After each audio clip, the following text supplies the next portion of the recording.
Hello,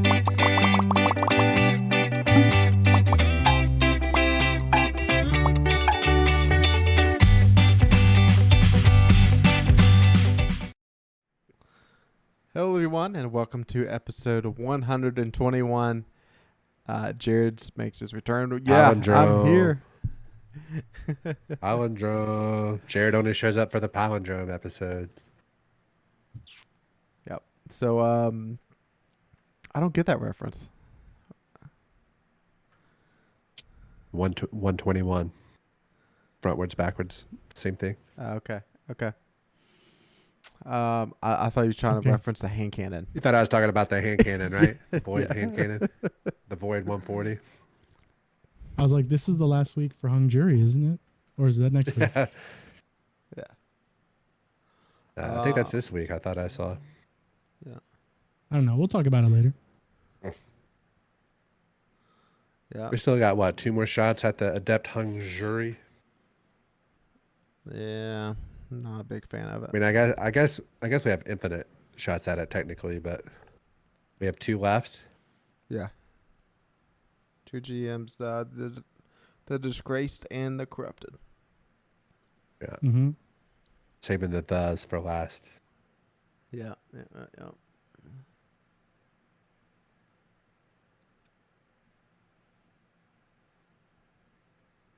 Everybody drinking tonight.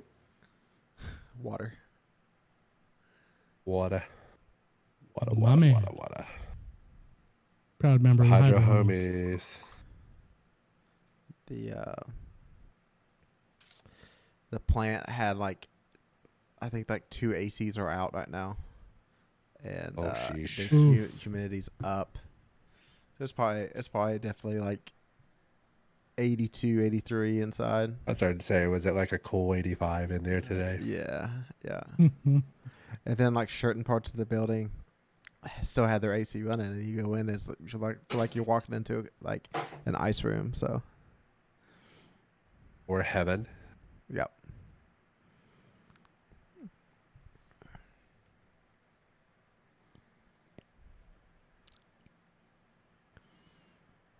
But nice humid 88 here tomorrow. I don't know about down there.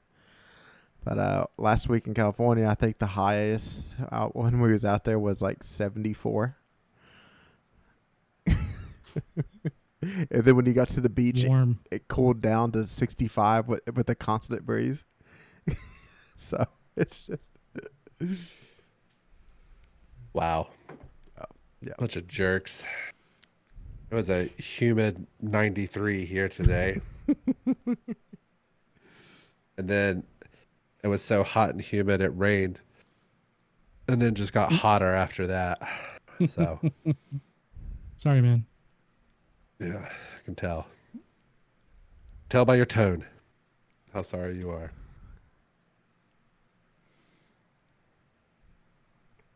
I'll tell you what, Chad don't do his hair any justice for the podcast. He needs to have his headset like this, and that way he can have the big swoop that he normally has. I didn't even realize he had a pompadour. Yeah. Until that.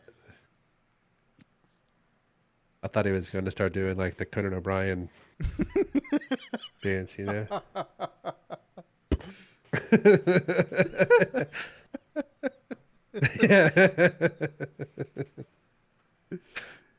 Oh man. I tried to do a pompadour once upon a time, but I couldn't do it. I'm working on this sweet mullet for my Halloween costume right now. How long is starting to get some progress here. Can't really tell, but we're getting close. I think there's some pills out there that increases your hair growth that you might need to start taking. Yeah. It's not the only growth pills, you know. Yep. Have some of those in the cabinet.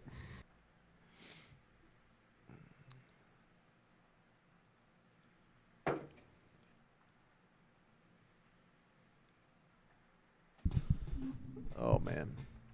So yeah, we ready? Should we start doing Bungie does in the TWID, and we talk about what we discussed last week and what we're going to discuss this week, just to take up space so it looks like we wrote more? No. Oh, okay.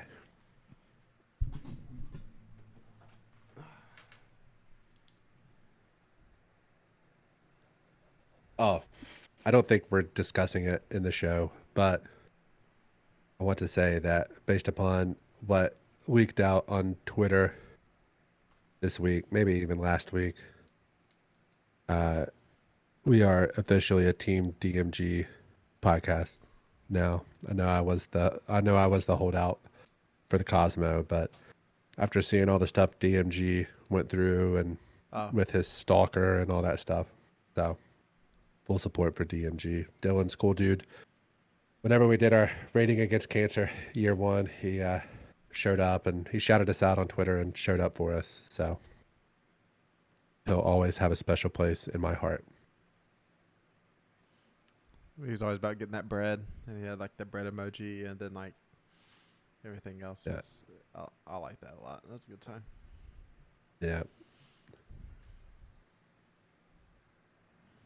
Pretty wild story though. If you're interested, I'm sure you can do a quick Twitter search and see everything that happened. Why was everything so bright over there, Chado? It was orange AF. Huh? There it is. I was going into the Nintendo Switch store so I could download the new Harvest Moon.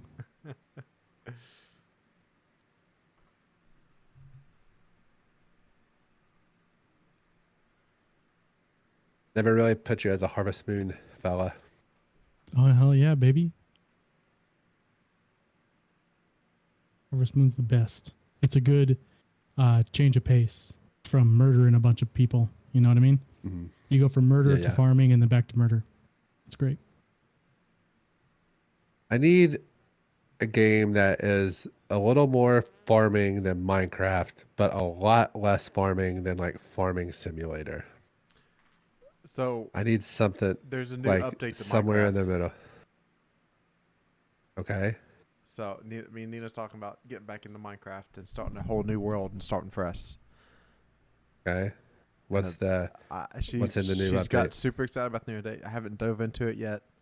I've been playing BattleBit and Bloons Tower Defense 6, so Bloons Tower it Defense was on 6. sale for $350. How much better is it than 5? That's the real question. I skipped 5. I didn't play 5. Skip 5.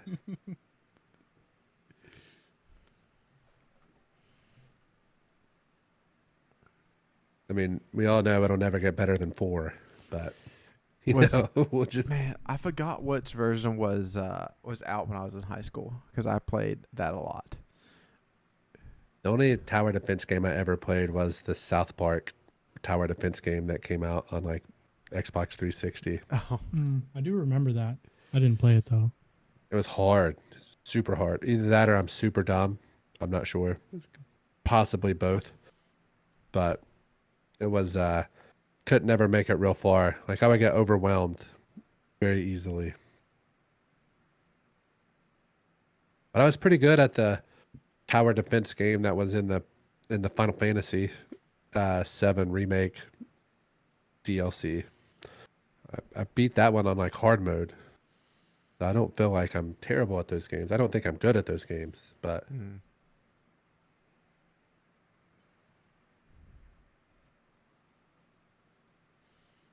Chad, you get new headphones? A while ago. Yeah, like 2 or 3 months ago, didn't you? What'd you go Yeah. with? I went with some Sennheisers. 650? 650. Yeah, the HD 650. I did see that the headphones that I have, which are the Sennheiser 599s, I paid like 200 for them, like back whenever we got all the Trump bucks. When was that? Like 2020, that's in 2021? yeah. Yeah. Yeah. So I paid like, I want to say like 180, 190 for them. They were on sale for like $70 the other day on Amazon. Shoot. And these have been through like literally over 1,000 hours at least. And they're still like, still holding up well. I should have bought another pair, but I didn't. I seen they came out with the Logitech, the new ones of these, like the Pro Wireless 2 or something like that. Yeah. Tiffany has the Pro X wireless, I think, is what she uses. But now she just hooks up to the TV and just uses the soundbar to play her Disney Dreamlight Valley. Yep. Yep. She's played like 70 hours of that game in the last 2 weeks. This morning she woke up early because the game goes in like real time, and like the quest required it to be something done in the morning. So she woke up early to do it before work. And I was like, Jesus, you've got Yeah. it bad. There's some characters that's only available to talk to for like 6 hour time window. Yeah. Yeah. She's got like one character left to unlock, and she's been like, I'm going to bed before her at this point, and she's like staying up and playing. Oh. It's Yeah. pretty bad. Yeah. Nice.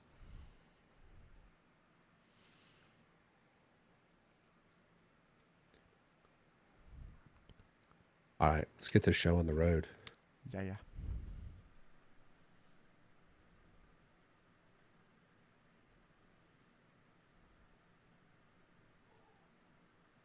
All right, clicking the button.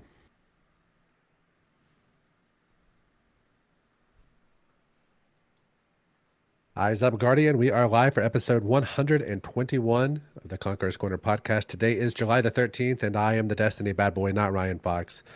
And I am here with my fire team, who all of you CCBs know by now. Jared. Yeah. So glad to be back. California's nice. Seeing Chad was even better. And ready to talk some Destiny. And the chronicler himself, chadocero. Yeah, I'm still here. California is really nice. It still is. And seeing Jared and missing him is bad, but seeing him was good. California love. And as a reminder, if you're watching us on YouTube, don't forget that you can take us on the road via Spotify, iTunes, and other podcast services. Make sure you subscribe, unsubscribe, resubscribe, click the bell, turn on notifications, yada, yada, yada. Follow us on Twitter at DestinyCCPod. Join the Discord server so we have people to play with. The clan page and the friends list is a little light at the moment. Sam brought the TWID this week, but before we get into that, let's listen to the intro music from everybody's favorite Link, who you can find on Twitter at LinkOfTimeG.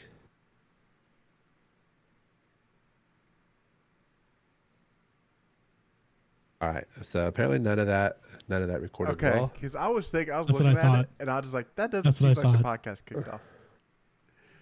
So on my screen, it did, and then it Oh. didn't. Okay. Refreshing here.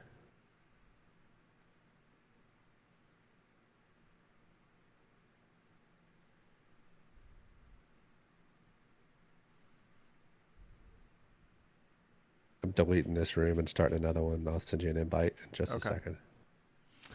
All right. Fish. Motherfucker. Oh, man. Gotta love technology. I blame probably the Windows update that happened while your computer was sleeping. It did something weird. Like right when I clicked it, it said like reconnecting to room or something. You know what I mean? Yeah. And then it said it was okay. And then I checked like 10 seconds in, and it said it was okay. Mm-hmm. And then when I looked at the end, it was not okay. At least it was only the intro and not Mm-hmm. not the entire show. That would have been tragic. Yeah, only reason I didn't say anything is because it was only the intro. Yeah. Oh, we found out last week, Jared, that we can pause this bitch Oh. and then come right back. Yep, I had to take a toozy. It was an emergency one. Yeah. Oh, yeah. Emerge.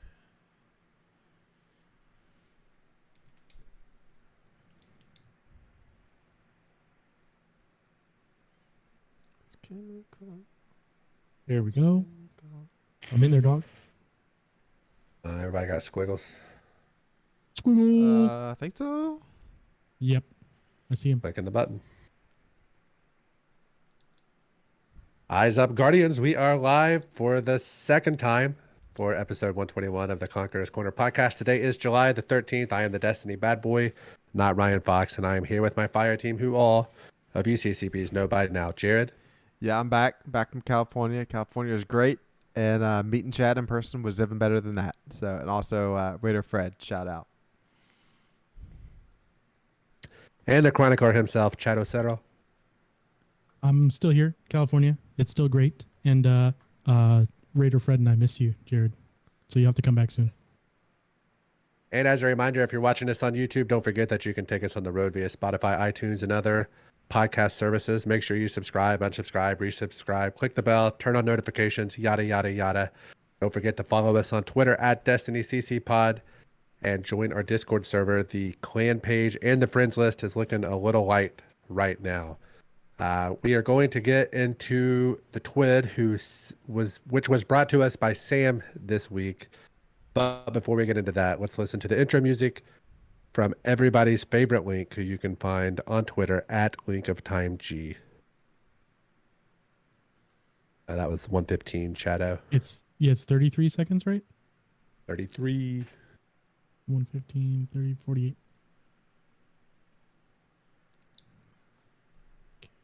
Usually takes me 2 minutes to get through that. Yeah, no, it's true.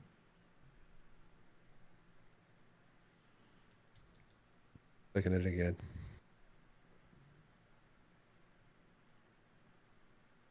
Wow. Thank you, Link. Awesome job. Jared, you want to get into the TWID with us this week? Yeah, let's get into it. Bungie Day Giving Festival is kicking off here. So every day, if you donate at least $1, you'll be entered into a raffle to win some stuff. So today, if you get it, you assigned Lightfall Collector's Edition. There's stuff in there like Destiny Plush Bundle, Drifter, Lord Shaxx, Varix, Witch Queen statues, and then also a Sony PlayStation Game Code bundle, which I think that bundle includes like Last of Us, God of War, and stuff like that. Bring it out on Steam, Sony. Bring it out on Steam. We don't want to play your PlayStation. Yeah, so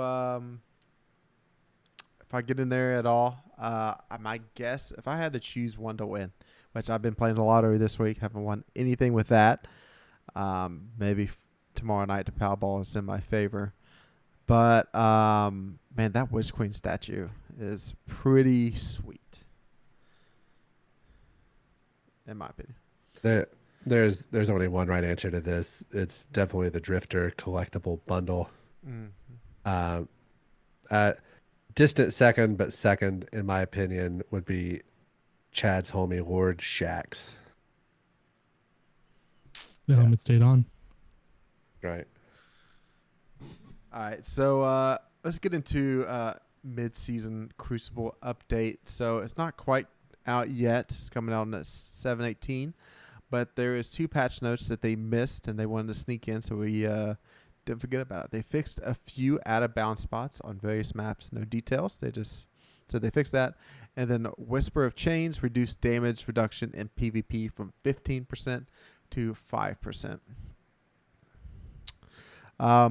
There's also a little dialogue here from the dev team for Crucible dev team. There was some respawning changes going on this season. So the people that was tweeting out that Bungie changed something this season, spawns are different. They are, and they're still adjusting and moving forward. But for like objective-based games, it spawns based on enemy sight lines and how close you are to your objective, and not really how close you are to teammates. And then games like Clash, moving forward, they'll try to spawn you in safe zones, which is out of enemy sight lines, along with your teammates. So try to keep those numbers up, because you got team shooting this game. There was some adjustments to competitive division matchmaking. Basically, those farther ends of the spectrum, they're trying to make it better for them. And also in competitive, to make you play more to the people that's in your rank and close to your skill instead of just close to your skill. So that way it's more of like a ladder system, which a straight ladder system would be better, in my opinion. Connection-based ladder system, but I don't know why they're so afraid to do that. Do you all know why? Because that's what I think it's a population issue, especially since PC people can only match with PC people or fire teams on consoles that have PC players in. That's the only thing I can figure. I did hop in and try to play a little Master Chief Collection over the weekend, and I was just trying to play like Halo 3 Team Slayer, which was one of like the 8 playlists on there. Yeah. And I sat for like 2.5 minutes and couldn't get a game. Oh, wow. So I just went into Social Slayer and played there. Does that tell you how many people's in each playlist? I'm not sure. Honestly, I hopped on and played like 2 games with my uncle, and then he had to leave, and that was kind of that. So I had a great time. Yeah. But about the time I got used to the controls, and you're definitely playing at a handicap if you play mouse and keyboard. I promise you that. Absolutely.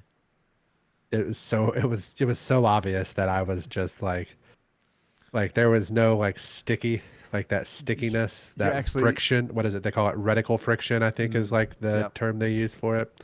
That does not exist on mouse and keyboard. How close were you to plugging in the controller? So I had a controller literally within arm's reach of me, the Elite controller, but I knew that it was only going to be like 2 or 3 games. Like, if I would have been like playing for like a 3 or 4 hour session, probably somewhere around 45 minutes in, if it wouldn't have got better, I would have switched over. All right, up next, the winner of Witherhoard, and that is basically the Witherhoard that looks like this season, like mermaid stuff. I forget what y'all called it last week. It's got the flora with plants. It's got like all the season of the deep plants aesthetics. It looks really good. Not the one I voted for, but it's the one that Mr. NotRyanFox himself did. All I do is pick winners, baby. That's it. Mm-hmm. All right, well, Bungie, thanks you for voting, and a special shout out to 9 Ribbons for doing such an incredible job on those concepts. What was the name of the person that did it? 9 Ribbons. Do you think they's ever killed Ribbon legit? No. I'm gonna tweet him. Okay. Now I don't know what their at is. There's a link on their. There's a link for their Twitter in the TWID, so you can go find that. Hadoplagic tribute. Is that what? Is this what the title of that is? What did you just say to me? Hadoplagic. Probably Hadopalate. Hadopelagic. I need to make sure you would be spell my it guess. That's mean. But yeah. Hadopelagic, yeah. Hadopelagic. Okay. Pretty close.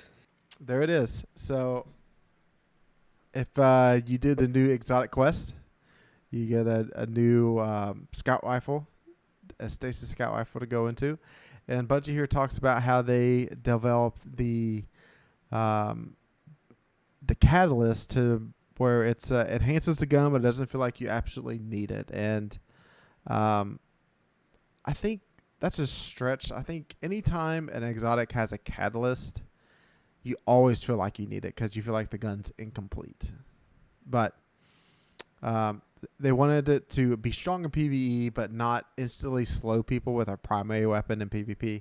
So they timed it out to whenever you applying slow in PvP, that you're basically killing them in PvP with time to kill. So that's how they balanced that. All right. So should I tweet them or do a DM? Tweet it. All right. I'll do. Okay. to say, first of all, you gotta be nice to say like nice work. Dude, listen. You can ask Chad. Mhm. I went at Cactus earlier this week, Yep, and it was very polite. it was. I did not say what I wanted to say. I said it very politely. Yep. Yep. I feel like that's the reason you got a response. That you said it politely. Yeah, first. but sometimes you get better responses if you just really, really put it out there. But yes, I agree. But I still think he was being a triple B about that. But I mean, he clearly went to yoga class and is really taking a stretch out there, you know. All right, so next week, kind of just surprised on me. I didn't even know this was coming up. Solstice starts next week, and I was just like, wow, I just can't believe we're there.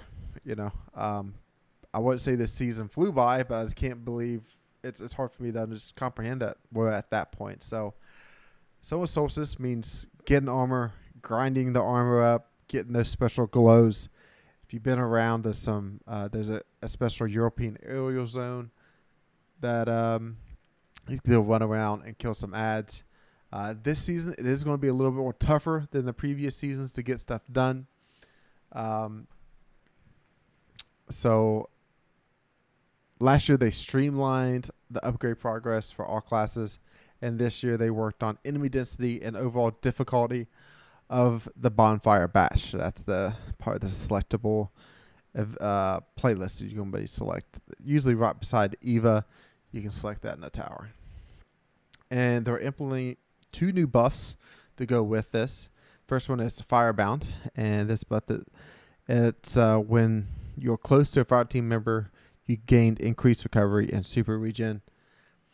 And then Flare, rapidly defeating combatants to unleash waves of paracausal fire around you, dealing damage to nearby combatants. So that Firebound way, you gotta be like close to your teammates. It's kind of like contradicts the whole point of the EAZ. You're supposed to like spread out to each zone and kill as many waves of ads as fast as possible. So I guess when it comes times with that boss phase, or like there's usually sometimes a phase with like multiple bosses, I guess that could come into play there and be good.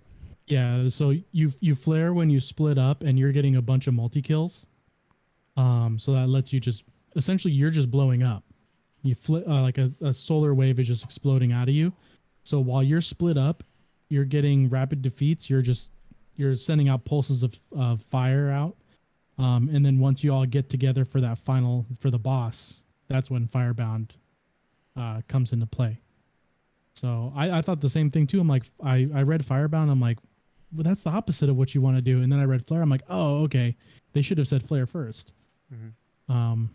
But yeah, no, yeah. So in Solstice, you're able to customize your armor and kind of, steer your armor stat roll into certain columns of what you're looking for. So it's very easy to get 100 discipline or 100 recovery, 100 resilience with focusing that. And there's also some little tricks in there. Maybe depending how far we get with it next week, we might be able to give you some tips of how to build towards double 100s and triple 100s with these stat rolls. Usually these stat rolls end up being pretty good. Armor between 64, 65, 66 stat rolls if you're lucky. To do this, you're going to have to collect silver leaves. You're going to get those by completing activities throughout the game. And then you need to turn those leaves into silver ash by completing bonfire bash activity. And then you can spend the silver ash to re-roll armor stats from the armor mod screen. And then kindling, you earn kindling by completing solstice event challenges. Spend kindling to upgrade your armor stat roll potential, and each piece of armor can be upgraded 3 times. So there's 3 tiers. So you get that last tier, that's how you get that big stat bump. So looking at the armor here, it looks pretty great. So you're going to be able to earn a free set, and there's going to be ones to purchase in the Eververse store. Now, I think Conspiracy Fox, what are you thinking? Do you think originally all armor was going to be purchasable only for this event, and they've recently changed it with the outcry of the silver silver stuff is going on this season? Part of me wonders if they initially had it as part of like the season, the pass, the $10 pass that you had to buy Yep. for like the card, the event pass or whatever they call it, I believe. Yep. So that's kind of what I was thinking. It was probably initially in, and they're kind of not in the best place community wise. So that was kind of, maybe they backed off of it, but we'll see. I'm sure that in the past it's always been you can earn the white glow, but you have to buy the other glows, right? Yeah. Is that how it was? Yeah. So I don't know. We'll see. Yeah. I'm going to be tempted to buy the collar glows for this one because I think they look pretty sweet. And normally the collars like overtake the entire armor, and now this is more of a trimming in certain spots of the armor, which I like more when stuff gets highlighted in edges or kind of in the background, not just forefront on it. So along with that, we're going to be able to grind for a Strand rocket launcher. So I haven't played too much with Strand recently, but I feel like if you're able to get unraveling rounds onto your rocket launcher somehow, that could be really good in game PvE. And there is a seasonal armor mod that if you're unraveling a target, Void and Arc does additional damage to that target. So it might help get off some one phases on that Ghost of the Deep boss. That would be nice. And that boss is not that dungeon is not real fun, I don't think. Yeah, we really need to get back in there and grind for that grenade launcher because it's a stasis waveframe grenade launcher. I feel like we, for that stasis warlock build, I think like that would just perfect pair so well with it. And then you could do divinity in your energy slot. So you got the ad clears grenades and then switch over to div. So, yeah. Yeah, with the new helmet too. Oof, Mhm. icy. Yeah. Yeah. I don't think Jared and I have even seen that grenade launcher yet. No. So we need to at least get a drop. Not even sure it exists at the moment. So. Yep. I think I have two I thumbs feel up that. ones from Dim in my vault. That's good. Dude, you were missing like an armor piece or two, weren't you? Or did you Yeah, have I that mean, too? I don't have any rocket launchers, so I mean, I There definitely it is. have a Okay, reason so, to. yeah. Yeah, I have like a perpetual motion kill clip and Yeah. lead from gold, adrenaline junkie. Like I wouldn't call them Mhm. god rolls, but they're not terrible rolls. Yeah, Jared and I got gold that is boss nice. down to a science now, so you won't have much of an issue. Yeah, should be a simple 2-phase for us. Mm-hmm. Very easy. All right. The fishing tournament went on last week. I was on vacation. Did you all try to participate in the fishing tournament?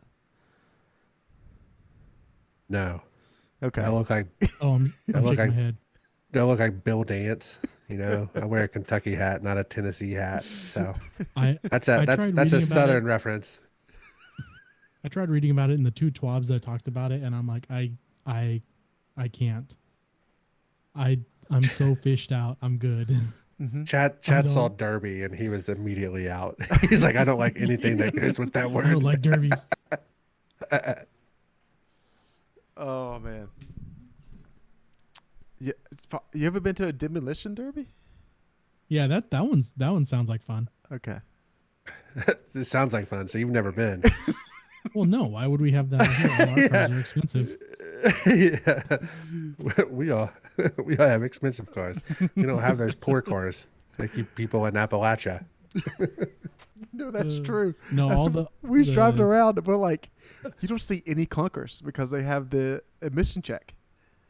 So like, very rarely you'd ever see a car that is over 15 years old. Do they all have their catalytic converters still, or is that a Yeah. thing out there? For the most part, yeah. Yeah. Oh, yeah. You kidding me? There's a higher population here. Of course, that's a problem.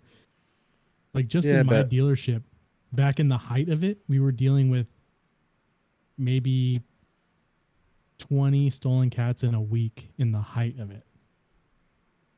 okay. So, and we're a smaller dealer. So it's, yeah, we still like will go through at least one or two a week right now, even. Do they still put platinum in the catalytic converters, or do they phase that out and put something else in? I mean, the older ones are made how they're made. So Mhm. Yeah. yes. Yeah. As far as the newer ones, I'm not sure. Okay. I know that there's got to be some precious metals that help with the whole Mm-hmm. process that does the whole conversion or whatever's, but yep. All right. So the TWID ends with reminding us that Hung Jury is dropping this week in Nightfalls, and to watch out for that Destiny 2 showcase that's going to be going on August 22nd, dropping at 9 a.m. PST, noon EST. And on that day, you know that all these people that's saying Destiny's dead, taking a break, they're all coming back. They're all going to be back on that day. Oh, they're coming. Don't you worry. They're coming everywhere. So stay crafty, and that's from Sam. So a lot of information in this TWID, even if you take out what they talked about last week. I mean, that's a decent TWID. That's a B minus TWID that you're like, okay, something to be happy about. Looking forward to Solstice. Oh yeah, definitely. That armor looks dope. How much Excited. Solstice do you think you'll play? 1 week. How many Depends, EAZ things are you gonna run? Depends on the role available for the rocket launcher. I haven't looked into the roles. I think there's in the API, but I haven't looked at it yet. So it depends on the rocket launcher.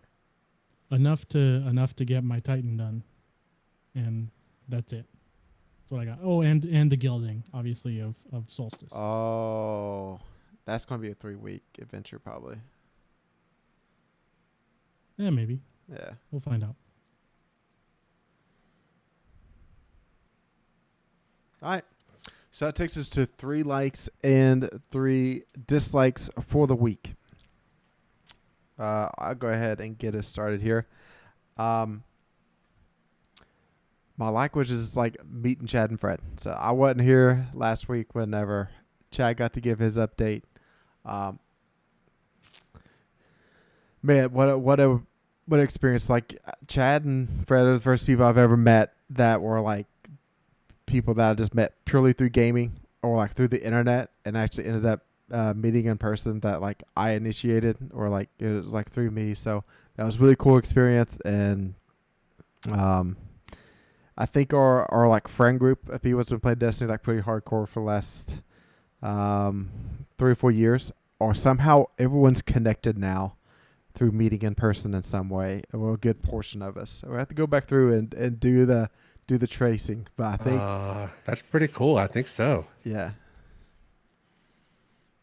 Yeah, because Oh, I've yeah. met Moon, who's met Zen. Yeah. Moon's met Shifty. Jared and I obviously know each other, and then that gets you and Chad. Yeah. We just we gotta get Sweeper involved somewhere along here. He's not too far away. He's just down in Georgia. Yeah. Down there with the devil. Oh yeah, huh? Yeah.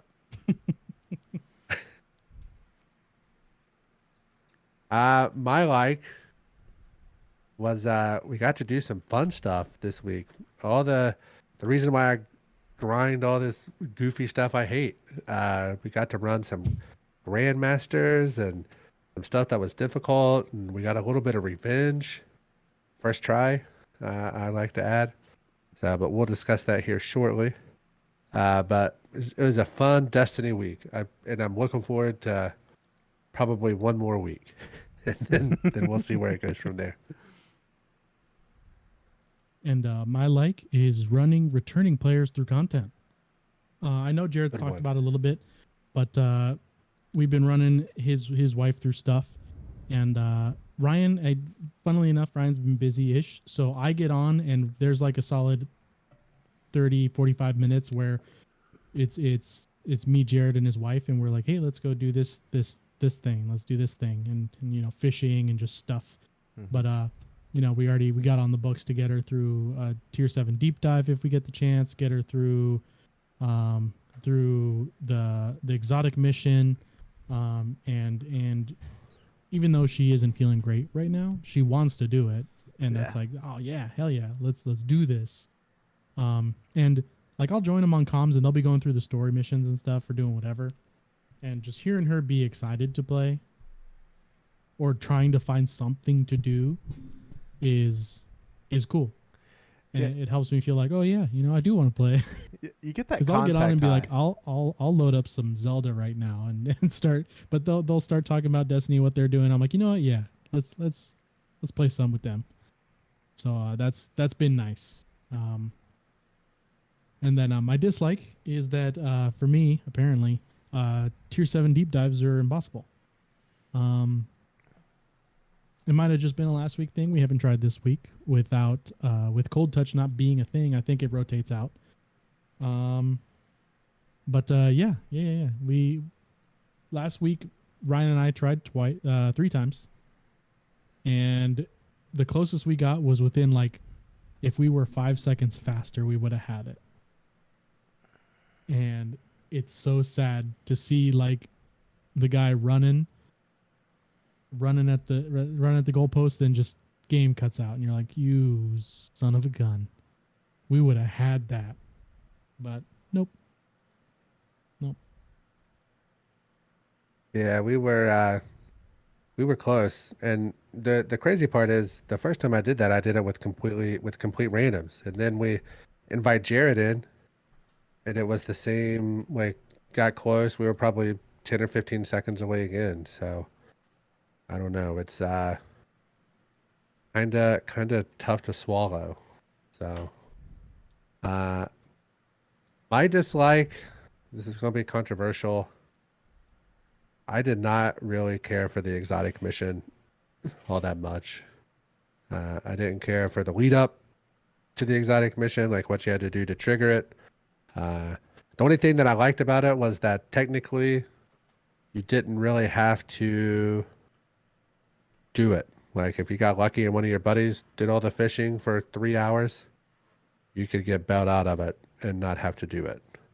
So that was it. But the mission was, like, I had never even seen it. Like, Chad and Jared had seen it, I believe. At least Chad had, and was kind of like, "Hey, be ready for this, be ready for this." But yeah, it was wasn't real difficult. I was hoping it would be more akin to, like, the Whisper mission.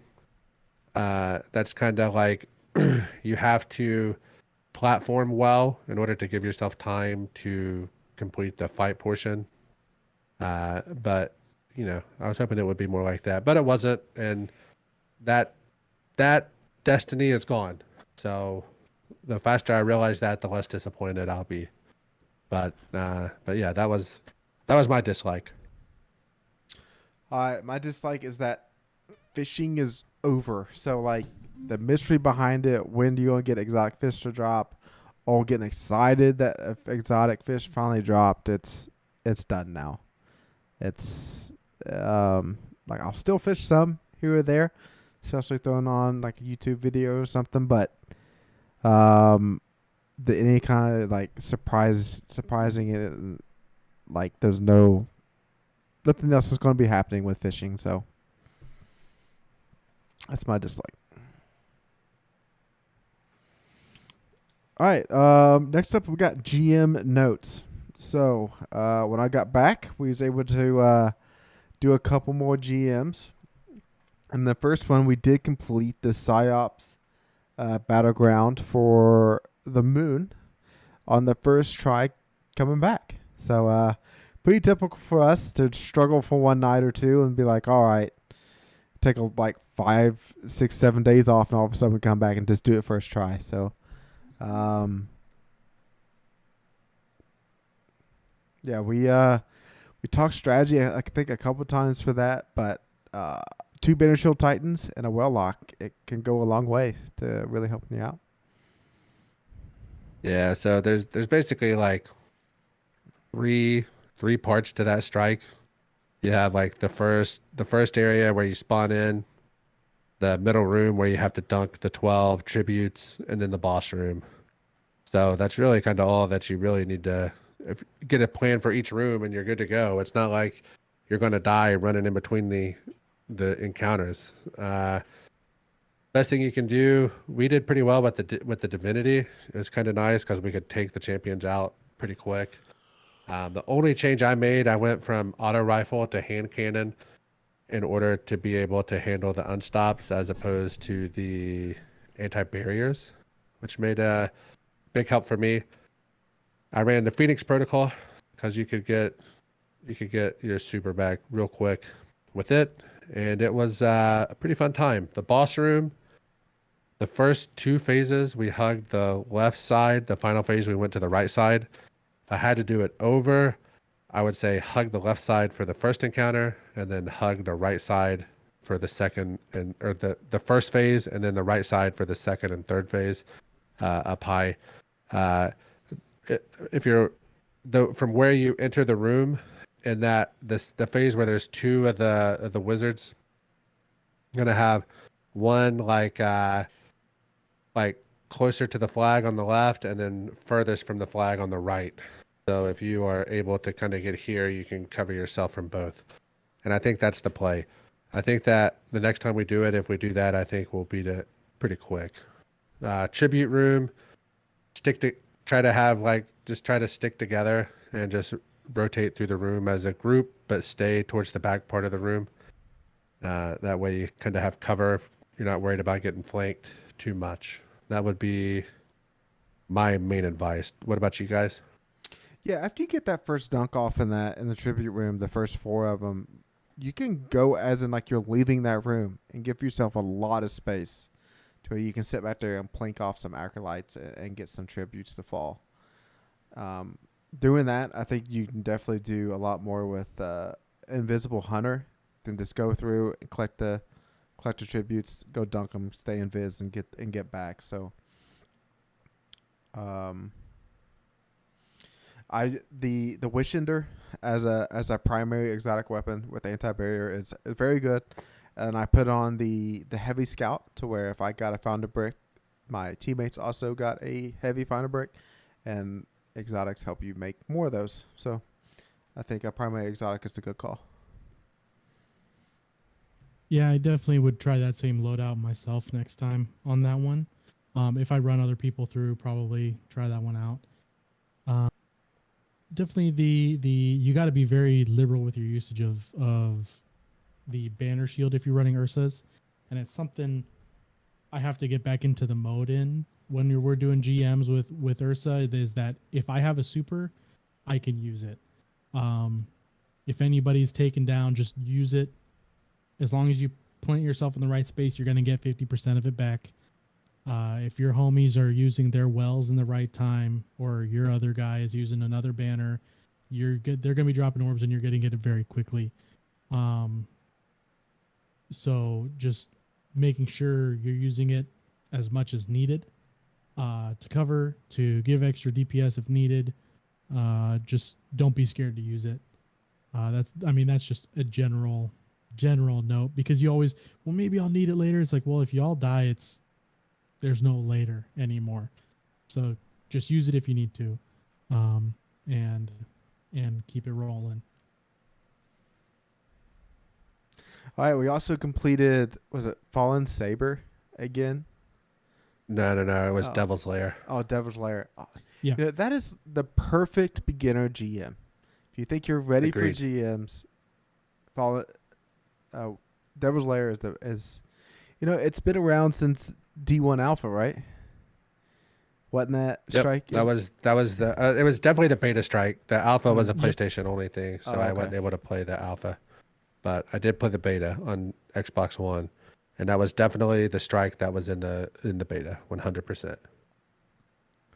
So it just feels like Destiny. If you have music on in your game, it sounds great.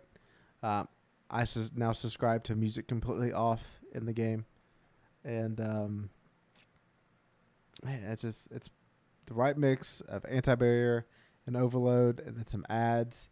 It's not all the same. It's a mixture of Fallen and Hive. Just a good quality strike. It's Yep. really nice that it's lived up for this long, being a good strike like that. I think that the best part of that strike, in my opinion, is you have the small room encounter, like the first one where you're like holding for 3 waves. Mm-hmm. You have the large room encounter with the not the scorpion tank, the big walker, the spider walker thing, and then the final boss room is kind of a medium, kind of like a medium room, and it just really tests your ability to handle getting rushed, handle killing enemies from distance, handling champions, and dealing boss damage. So great beginner, absolute, probably the number one beginner Nightfall in my opinion.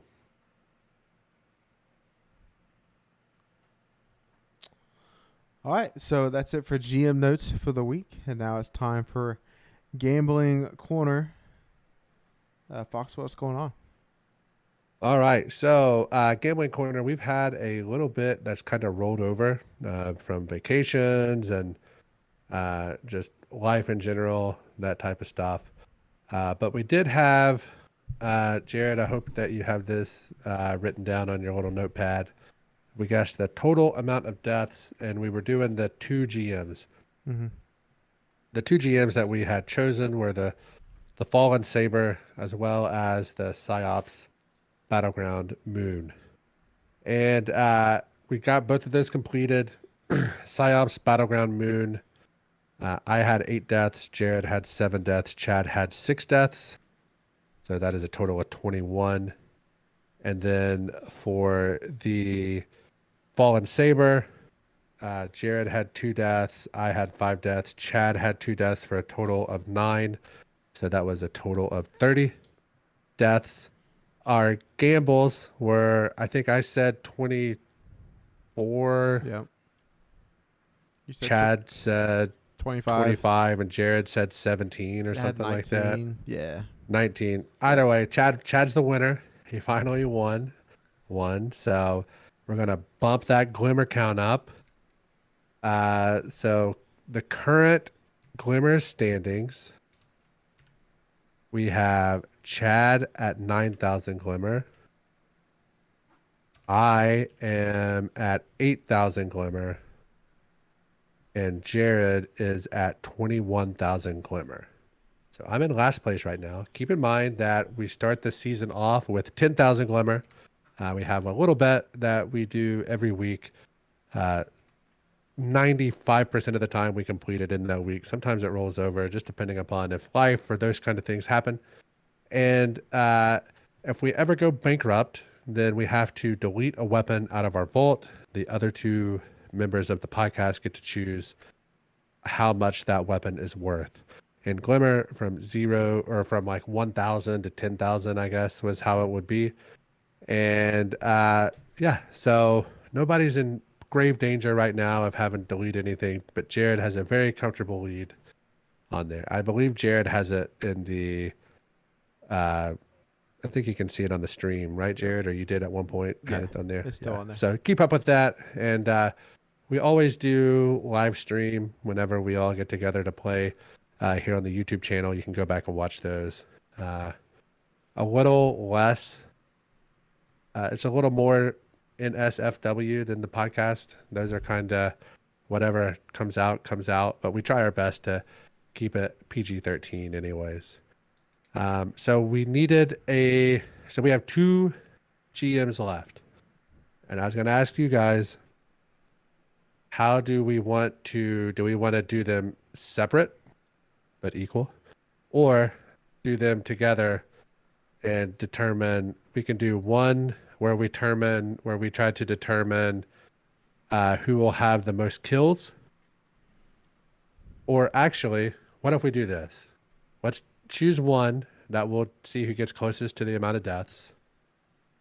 We'll say that we'll do the corrupted for deaths. And on the disgrace, whoever gets the closest without anybody looking, I haven't looked. I swear to you, I haven't looked. Let's do kills. total kills between the fire team. The only information I have in front of me is what is in our the pictures that I sent you guys in like our Conquerors chat here. I don't have anything other than that pulled up. So let's start with the corrupted. This is going to be total deaths in the corrupted. Since I'm in last, I feel like I should get to Total choose. kills. No. This is total deaths in the corrupted. Okay, corrupted is deaths. Yeah. So we'll let Jared choose first, Chad choose second, and I'll choose third here. Deaths and corrupted. I'm gonna go with. Let's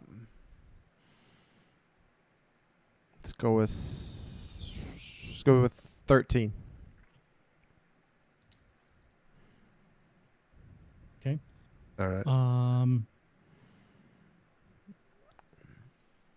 These are each 2,000 antes, by the way. Yeah.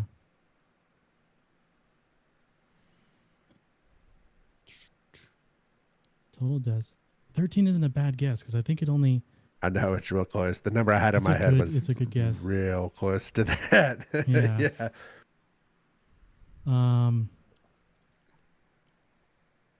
I'm just gonna throw a 15 out there.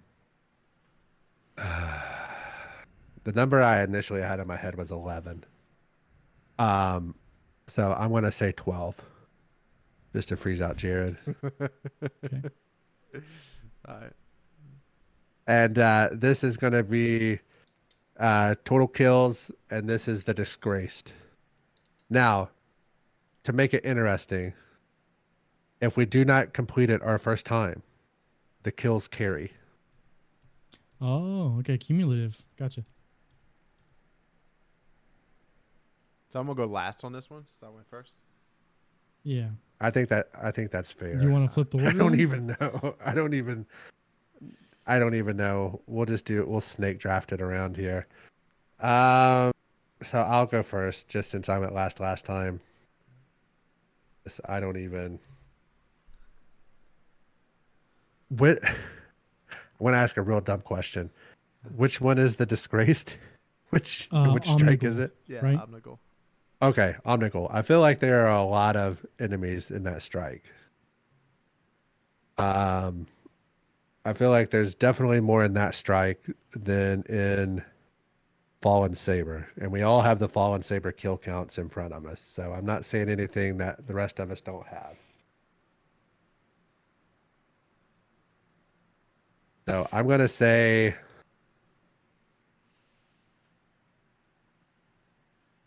Oh, man. There's Hive. I'm going to say 284. Okay. I'm gonna go with the old 420. Wow. Nice. So we're just around two ends of the spectrum there.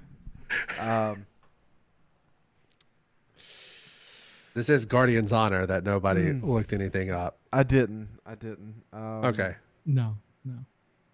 I mean, does my number sound like I looked anything up? No. Yeah. So I'm gonna go with 333. Okay. All right, there it is. All right. Since we all have our things in, can I look up our last disgraced and see what it was? Do we want to know? Yeah, might as well. Might as well see. Okay. I have a flawless Grandmaster on this one. So...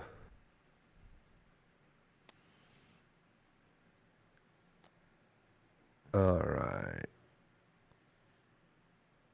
Mental math, it takes a minute. No. It's not even that. It's trying to. Here we go. A few details. Oh Lord. All right. So we got basically two. We're pretty close to 280. We got 154, 45, and 79. So one might as well say 150, 50, and 70. So to like 279, 278, I think was our our last one. Okay. So the thing about the boss room is I know, yeah. you can You not can drag it out You a can drag little. it out. And there's a couple times when like you kill the last champion and everything else will just spawn and stuff like that. So yeah, we'll see. We'll see how it goes. All right. Looks like Chad's going back to back though for that one. All right. Oh boy. Any half baked takes right now, or we're about to get into the half baked take zone of the We're season. almost there. So Yeah. We're not quite there yet. all right. So that takes us to lore. What's going on, Chad? All right. So this week we're going to be talking about the seasonal exotics, season of the deep exotics. So the auto rifle, the armor that came out, and the ghost and ghost sparrow ship. We'll start off with the auto rifle since it's the first thing you get. Excerpts from a pre-collapse report logged by Dr. Katoon Rowe, a research and engineering division of the new Pacific Arcology Titan. Since Dr. Pell's breakthrough on methods of magnetic containment last year, we've successfully stabilized multiple ionic reactors. They have allowed us to expand our division's plasma technology work beyond research into development. Because the Arcology's turbines have been generating more energy than the facility consumes, leadership has decided over the objections of DM Korosek to focus initial trials on force-multiplying technology. Ostensibly, leadership hope is supplement invasive and costly gene splicing technology with power suits that could greatly extend our divers' uptime. While the power suit initiative seems benign, Arcology's leadership's insistence on controlled ionic emissions research is clearly geared towards weapon development. Though I will, of course, give my full focus to our directive, I pray these weapons remain prototypes, discarded and forgotten in the back room of history. The exotic Titan chess piece, Arbor Warden. Emrith is tangling with the last hive acolyte when he sees a canister wedged between two unidentifiable heaps of machinery. He can only read some of the letters stamped into its surface. HYDROP. And there it is, barely visible under the glass, a small leafy plant, preserved somehow and perfectly out of place with in the flooded wreckage of the Arcology. Emrith has a clean shot if he pushes forward when the acolyte lumbers unwittingly to the plant's direction. It makes the decision for him. He feels a shot impact against his pauldron as he runs, hears hissing as the slug starts eating into the relic iron. He gets to the canister first. Emrith summons his light in the form of a shimmering barrier. The acolyte reels back, firing blindly. Emrith puts his back to the barrier and brings up his sword. It's messy fighting. If he takes a little satisfaction in cleaving the acolyte's head from his shoulders, he hopes it's beneath the war god's notice. Emrith surveys the room, quiet now, save for his breathing. Killswitch patches him through the commander. Transmat side is secure, Emrith says. Acknowledged. He bends down to retrieve the canister, heavy but fragile in his gauntleted hands. Emrith holds the tinted glass to the sunlight. I bet you're good luck. The exotic hunter arms, Triton Vice. What are you wearing? These are the grasping pincers of Titan's apex predator, replicated in miniature, of course. I'm sure the real thing would tower over us. I've read Pahanin's treatise on cephalopods. No, not squids, crabs, obviously. The perfect organism. The form toward which all life inevitably converges, even on Nessus. Those are not crabs. Where are you getting all this? The Van Net. Look, the farther out from Earth we get, the more we'll see these crabs are everywhere. Look at the Elixni. The Elixni don't have a common ancestor with anything on Earth, so I don't think our taxonomy really applies to the how big do you think an Elixni can get? Do you think there's a giant one out there somewhere? I'm asking Varix. Do not ask, hey, come back. Cenotaph mask, the exotic warlock helmet. Access restricted. Hidden agent redacted. Pyramid exhibits. Signals still coming through strong, initiating log. The rest of the team is continuing to formulate a means of analyzing the pyramid's composition. Chert and I have set up shop near our point of entry in the first gallery. Thus far, we haven't been able to establish any common element between the specimens in this chambers. That is, beyond the fact that something, decided they were worth putting under glass. It is impressively broad collection as morbid trophies go. Looking at a horizontal cross-section about 15 meters long of a, let's call it pseudo-mammal. Fibrous strands on the exterior could be hair, some prime masticatory muscles. This thing had a mean bite. Data lost. Error. Anyway, the interesting material is in the scans we're sending along. Chert is getting an energy signature off these remains. Bioscience, she says. Could be a ghost miscalculation, of course. That or the observer effect is taking a break. I'm looking right at this thing and there's no way any part of it's still alive. Error. It's been preserved for error. Hey, Chert, was that wall always there? Chert? Exotic ghost shell. It seems intact, a voice chirps in the back. A ghost from their guardian sits in an idle jump ship orbiting Neptune. The swirling cerulean hemisphere dominates the cockpit's right field of view, the rest blanketed by the gulf of space speckled with the remains of another jump ship. Should we boot it up? The Guardian holds a datapad, the battered case adorned with Vanguard designs. Their ghost peers over their shoulder as the only surviving piece of hardware that could salvage from the wreckage. That and the shards of another Guardian's ghost, respectfully arranged on the console. Whatever's in that device might be important, the ghost urges in curiosity more than anything else. The Guardian gives in and turns on the datapad. After a cursory review, they find no field reports, no mission briefings, nothing but page after page of writing fiction, essays, poems, a huge collection of works, decades of material, all penned by the Lost Guardian. This Guardian, she'd invented her own fictional universe. It must have meant so much to her to keep as closely as she did, a personal space to share thoughts without fear of judgment. The ghost's assessment is analytical, but bordering on the emotional core of the discovery. With a soft, sad beep, the ghost looks at the Guardian and sinks down to the datapad. This is a piece of who she was. Personal truths, the ghost muses, as if on the verge of greater understanding. Maybe through her stories she lives on. Maybe that's the same for all of us. The Guardian says nothing and begins to read. Pale reflection, exotic sparrow. Eris Morn knows what she looks like. Her mirror holds nothing her memory cannot furnish for her. All that lives beneath the silvered surface of the glass is uncanny. Still, she pulls away the cloth covering it and removes her bandage. Eris looks into her eyes and sees all the ghostly occupants of a haunted house. Her nightmares peer out through the green gleam into a world that will not meet her gaze. She reaches up and touches her face. Darkness coils around her fingertips and seeps back into her bare skin, her hairline, her brow, the scars, the unctuous tears that slide eternally down her cheeks. But these are not tears. She does not weep for her condition. The condition had saved her life. It had granted her strength, access, and time. She'd torn it from the hive and turned it against them. Eris does not see pain. She sees triumph and survival. She sees a future. She sees power. Eris retreats from the mirror and covers it again. Akashic Revelation exotic ship. Rosy light bathes the cockpit of a hawk moving at cruising speed above the earth. Up ahead, the traveler hangs motionless against the blackness of space, a triangular gateway, iridescent light bleeding from its shell.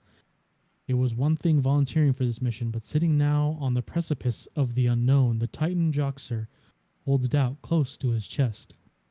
This isn't any different from the Ahamkara hunts, his ghost reassures. Reckless, hasty, and dangerous. Joxer glances over at his ghost and smiles, already feeling better. Two Cabal escorts on either side of Joxer's hawk stall their engines, letting the hawk proceed forward toward the traveler. They say something over the comms in Uluranth. The translation roughly means, beyond the known is the terror of the universe. His ghost offers. Joxer's not sure if it's a warning, a curse, or a pep talk. Knowing the Cabal, it's all three. Easing the flight stick forward, Joxer moves the hawk ahead at a steady pace. His ghost's eye widens as the rosy light from the portal brightens, and the kaleidoscopic surface is all that can be seen in any direction. Joxer's grip on the control tightens as he feels a bone-deep sense of vertigo, echoes of piano notes tinkling in his periphery. He can feel hands on his chest beneath his armor, breath against his cheek inside his helmet. Eric, come back to bed. A voice whispers inside his mind. He sees a city, a home, family, and children. He can't sleep. They aren't alone in the universe. The Ares project is going to... His ghost is screaming, shell coming apart at the seams. Joxer pulls himself back to reality and jerks the controls as the noise of the hawk touches the portal. He hears laughter. Screams feel lips upon his cheeks, hands on his shoulders as the ship begins to pass through. His ghost scream stretches from the moment of the Big Bang to the heat death of the universe. Joxer hears a scream he will make as his ship begins and ends. Come back to bed. He catches up to the scream. So it looks like we have a Titan that is testing the portal, obviously on Vanguard orders, but it's making him see his body's past life events. They were talking about what happened before the collapse. So what happened to his body before it got picked up as a guardian, before it died. And obviously the ghost has existed within the traveler, I guess. So it is seeing the beginning all the way to the end of the universe all at once. And all it can do is scream. And time is unraveling for the Titan in a way that he hears himself screaming, but he's going through the memories, and then he finally catches up to himself screaming. So he can see the future of himself doing it, and then while he's going through it, he finally snaps back to the place where he is also screaming with the ghost on their way through the portal.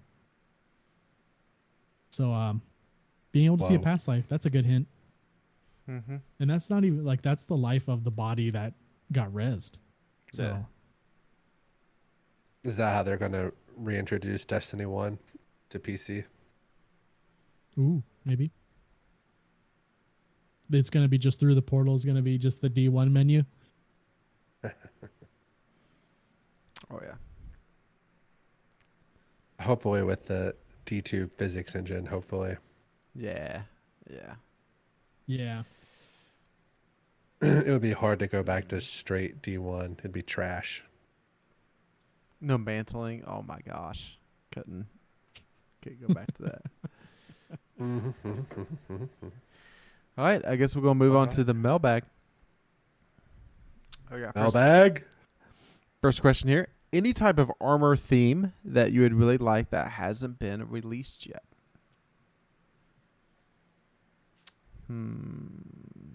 It'd have to be one that would be like a crossover, right? So you'd have to think of like your favorite properties. Okay. Obviously like a Marvel theme would be pretty rad. DC theme could be pretty rad. What about like a Lego crossover? Okay. With the little cone hands. Griffin. Yeah, and like your helmet has like those blocks on the top of it or something. That could be cool. But I was kind of thinking like we don't have any like working man class. Like you could have a carpenter, either you could have like a scientist, or you could have like a construction worker. You know, you can do like themes of people like the YMCA. Exactly. Yep. Exactly. Without the Native American, obviously. I think you're allowed to say that. Well, that's why I said Native American. Yeah, I think that one's okay. So I think Titan would be fun with the hard hat and like the reflective vest, and then just has like the tools on the belt. Yeah, because he has the mark, so it would work. Your flaming hammer changes to Tape like measure. an actual carpenter That hammer. would be rad. That would be rad, dude. Oh man! And then what? So Man, that was a good one. What would the hunter be? The hunter would probably be like, no, because I was thinking like what would be like a lab, like you have a lab coat, but that'd be a warlock. Hunter would be Yeah, middle warlock management. in the lab coat. Middle management. Middle management. Just in a suit. He already has the khakis though. Yeah, but I'm talking like a full full suit, like they're going to a funeral or a wedding, one or the other. Oh, they could be Like a welder. Okay. Yeah. We're talking blue collar here. Yeah. Okay. But it's got to be different enough from a construction worker. Yeah. They got different PPE for the ones that know. Yeah. Yeah. They could be like a scaffold builder or something.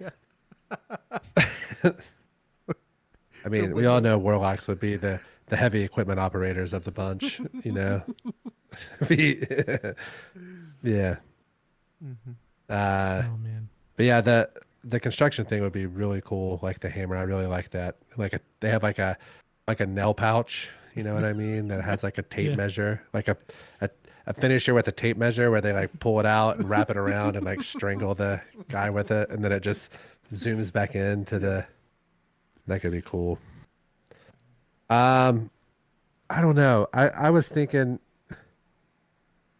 like, what would be cool is if there was a way to, like, I love sports, but like some sort of sports crossover could be cool. Absolutely. I feel like the licensing behind that, they're just never allowed. I don't. Fortnite does it, but Yeah, Fortnite's just a different universe. A different beast. Yeah. Mm-hmm. Yeah. And the other thing that I thought could be cool, and if they did like a Nickelodeon crossover, to where they could do like Ren and Stimpy, Hey Arnold, Cat Dog, You go like old those. Nickelodeon. Yeah. Like Cat yeah. yeah. No rocket But power. Yeah, that would be cool too. Or like maybe Rocket Power would be like your Sparrow, like a Rocket Power themed. I was Sparrow. hoping to put my Titan in a Hawaiian shirt and some shorts. Yeah. Yeah. Or even like what else? You could do like Hey Arnold. Like you know, could you imagine a SpongeBob and Patrick Yeah. and like Squidward? Yeah. Like Yeah. that would have to be Mm-hmm. like that would be way up there, which I'm not I'm more of like a all that like Nickelodeon, like I'm not real, like SpongeBob was a little after me, but close enough. Rugrats, something like that could be cool. I think the other one that's probably like actually doable in game and not crazy out there is Transformers. I think that's probably an easier one for them to do. What if there was like a Jackass finisher set? Like like that would be cool. Like that would be the stuff that I would be much more likely to spend money on than a fucking Bloodborne armor set or something, you know. But I think that would be my favorite thing, would be a Jackass finisher. Like 3 finishers for like $20 or $25 or something, because you know that's what it would be. That's what it would cost. But I think that would be the coolest. But you just get into like. But now that Spider-Man is part of, now that Bungie is part of Sony, you got access to Spider-Man. It's like Spider-Man, Venom, Carnage. Like yeah. As Venom's in the new Spider-Man game, you have like a dual power type thing. That could be cool. I was never much of a Venom guy, but Spider-Man would be pretty rad. Well, you could do like Mysterio. Mysterion, like a South Park crossover. Doc Ock. I mean, Spider-Man characters. Doc Ock could be cool. Green Goblin. Yeah. Oh, yeah. Yep. Yeah. All right. And if they ever did like a DC, you could get like a pretty sweet Batmobile Sparrow. Yeah. Yep. Yeah. All right. Number 2. How do you like the new exotic scout rifle? Haven't fired a bullet through it. Don't really plan on firing it. Actually, no. We shot the things. I was gonna say, don't lie. We shot the things. Yeah. And I haven't fired a bullet since. Yeah. So what was that? 8 bullets? 7 bullets? Mm-hmm. It's a 180 scout that slows. So whenever it applies. So right now, scout rifles have overload. But in future seasons, whenever a scout rifle could have anti-barrier or unstoppable, it will do 2 champion functions with the slow, which is stuns overload, and then whatever. So I think when those seasons happen, that's going to be a very good gun to use. Like a barrier Mm-hmm. or something like that. Yep. Yeah. Because it's not that it has intrinsic overload, its function gives it overload. So it can take up an actual thing. Like the so an verbiage. anti-barrier overload. Yeah, exactly. Yeah. So it's neat. It's good that it does that too. Well, and technically Plus, it would be exotic. Yeah. Mhm. It can freeze also when it applies enough slow, so it does stop unstoppables too. Yeah. I mean, I've been using a hand cannon this season for some stuff because it has volt shot and the jolting staggers the overload and it has unstoppable. So it hits both. So it's been really neat being able to do that. Are you using your Nation of Beasts to do that? I don't have one. What? Oh, my bad. You have to have one by now. Not one with volt shot. Okay. All And not a good one. Okay. I've only gotten plus one where it's border of it. where it's an exotic scout, you'd be able to create more heavy and that stuff too, like on those seasons. So that's about the only, really probably the only, unless it's just like I'm just being stupid in PvP with Moon or Zen and just like straight laning stuff together. Like that's about the only way I'm going to be using it, I think. Question 3. We kind of addressed this a little earlier. How hype is the community going to be after the August showcase? I want to say super hype, mad hype, hella hype. I think it's going to be the most hype it's ever been since like they announced Destiny 2 Forsaken. Ooh. Like the Taken King. So after Forsaken, so we had Shadowkeep. Yeah. And then the Stasis expansion. Yeah. And then Witch Queen. Witch Queen and then Lightfall. Yeah, I'd say I agree. I agree with that. It's gonna be wild. I'm excited. We got just over a month now. All right, question All 4. right. Go ahead. How will Bungie end updates for Destiny? Is this like the original Destiny? Is this what's Destiny 2, I think. Oh, okay. Because Destiny 1's already like that game hasn't been updated in years. Mm-hmm. I don't know. Chad and I were kind of talking about this the other night, I think. Probably so like the major expansion releases, maybe like 4 to 6 months out from that, they do like a major drop of like the Destiny content vault stuff gets unvaulted. And then that pushes it like another 6 to 12 months. Probably like, I'm not saying there's going to be more seasons and things after that, but I think that they'll bring that stuff back out, get it in a pretty good forever state, and then sayonara. That would be my guess. And Chad, didn't you mention they would do like what was the thing they did at the end of Destiny 1 where they upped the light level on the raids and... Oh, the Age of Triumph. There it is. I just kept wanting to say the Solstice of Heroes. I knew that wasn't it, but do like an Age of Triumphs type thing. Yeah. No, a new Age of Triumph would be cool. But it'd be wild. You know how much work that would take? Because it's not 4 raids that they'd be doing. Because in Age of Triumph, assuming that it's the end of Destiny 2 and there's no Destiny anything until 3 comes out however many years that is in the future, would they add all of the D1 stuff into D2? And if that's the case, that means that they'd add 2 more raids that we don't currently have, along with the 1 more raid that we get this year and the 2 more raids that we get next year.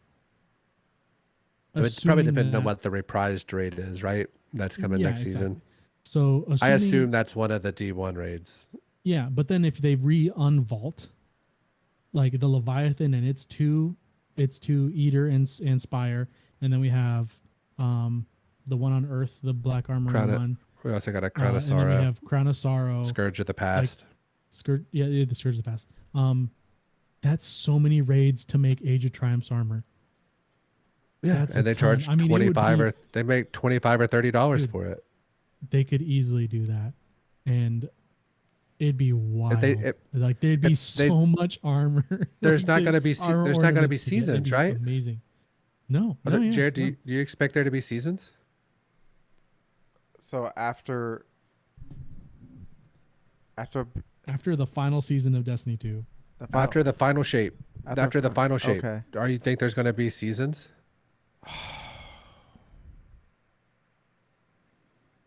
Yeah.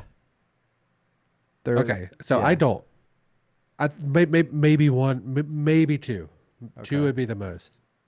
I think with the, because we've seen the roadmap, right? There's that giant redacted thing that's like underneath the major expansion.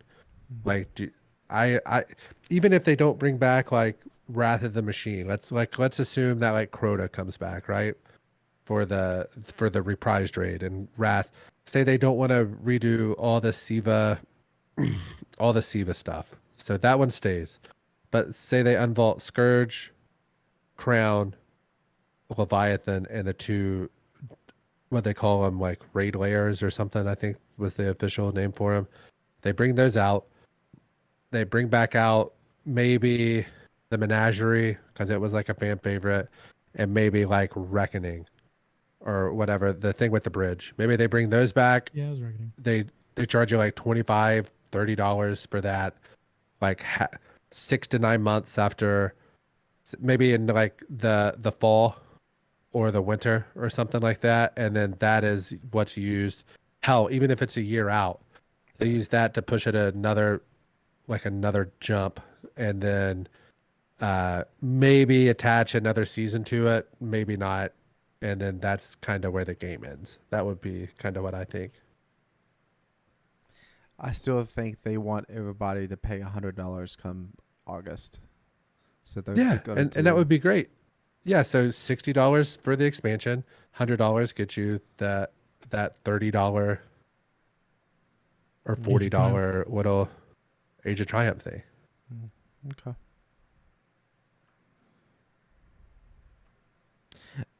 All right. I guess hopefully we'll find out August 22nd. Can he get here fast enough? Oh, It's, we'll find out. We will find out. All right. Final question here.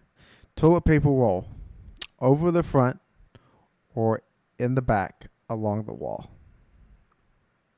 Over or under? I'm a along the wall guy myself. Oh, my wife's no. an over the top. So Okay. Jared? It's no doubt. It's over the front. I think the original like blueprint of the person that developed toilet paper, it designed it to go over the top. So it's just like Right. you found the ancient scriptures. Mhm. It's going over the top. It's the way it's intended to be. The only thing that I can say is cats will ruin that very quickly. They will claw that toilet paper to oblivion, and if it's over, it's over. Which is why I don't have cats, because I'm an over guy, and I will never change my ways. that's it. But We all know that the real answer is the there bidet. are legitimate reasons. Bidet is the real answer. The bidet is the real answer, yeah. And if not, just roll a garden hose through the window. Just have someone Full turn it blast on that for baby. you. Turn it off. Good. Yeah. All right. I think that brings us to the end of the show this week. I'm not Ryan Fox, the original Destiny bad boy, the only Destiny bad boy. Twitter at Destiny CC Pod. I never did hear back from ninth Riven. So we'll report back next week and let you know. Apparently, when I pull up their profile, it says that they use, I don't know if like what official pronouns to use, because it just says all. So all of them will help us next week. Hopefully they get back to us. I'll report back on if they have ever killed Riven legit. And I will let you guys sign off. All right, socials around the corner, but also summertime's happening, and it's miserable outside at the same time. So if it's good weather around you, enjoy the sun now. Touch grass, because solstice comes around. It's time to grind armor. So excited to have something to do next week with Solstice. We'll see how burnt out, how quickly I can get. I'm going to try to set a world record and make it day 3. But we'll see how long it actually legitimately looks to get that gilding done. So if you're in there with me, I'm glad that I'm not alone. Go Cats. Love you guys.